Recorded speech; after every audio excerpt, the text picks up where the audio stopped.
Salam, hər vaxtınız xeyir olsun. Güləş xəbərlərlə yenidən qarşınızdayıq. May ayı daha çox qonşu ölkələrdə keçirilən yarışlarla əlamətdar oldu. Mayın 2-dən 4-ədək Türkiyənin Antalya şəhərində keçirilən Zəfər Kubokunda qız güləşçilərimiz çıxış etdilər. Düzdür, bu yarışda onlar medal qazana bilmədilər. Ancaq bu yarışda aşkarladıqları səhvlər və onların təcrübə toplamaları Avropa çempionatı öncəsi önəmli vasitə oldu. Mayın 6-dan 8-ədək isə eyni məkanda Çempionlar turniri keçirildi. Bu yarışda ölkəmizi gənc Yunan Roma güləşçilərimiz təmsil etdi. Onlar 3 gümüş və 3 bürünc medalla vətənə qayıtdılar. Komanda hesabında isə ikinci yeri tutdu. Mayın 15-i 16-sında sərbəst güləşçilərimiz İranda mübarizə apardılar. Nicat Haşimi Kubokunda gənc güləşçilərimiz 3 gümüş və 2 bürünc medal qazandılar. Komanda hesabında isə 3-cü yeri tutdu. Sərbəst güləşçilərin növbəti sınağı Rusiyada baş tutdu. Əli Əliyev turnirində güləşçilərimiz 2 bürünc medal qazandılar.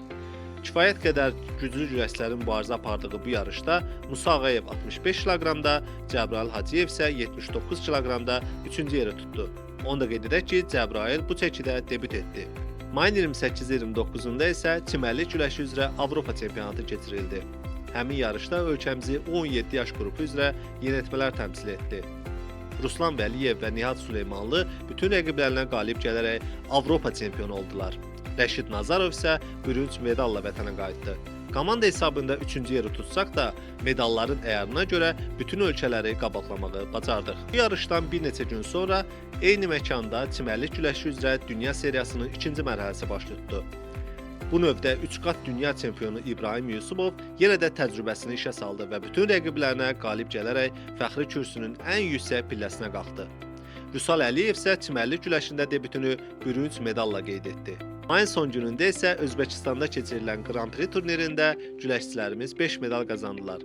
Sərbəst güləş üzrə milli komandanın üzvlərindən Arseniy Joyev bütün rəqiblərinə qalib gələrək fəxri kürsünün ən yüksək pilləsinə qalxdı.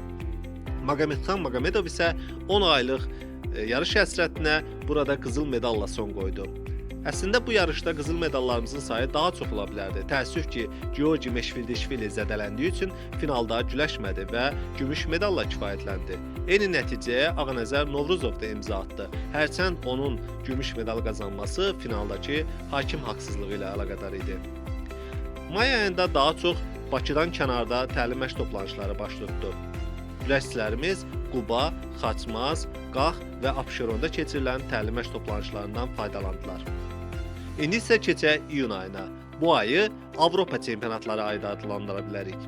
Belə ki, gələn həftə Skopyedə U17 Avropa çempionatı keçiriləcək. Ayın sonlarında isə Kaorle şəhəri 2 Avropa çempionatına ev sahibliyi edəcək. İtaliyada əvvəlcə U15, ardınca isə U20 Avropa çempionatı baş tutacaq. Hələlik bu qədər. Bir aydan sonra güləş xəbərlərlə yenidən qarşınızda olacaq.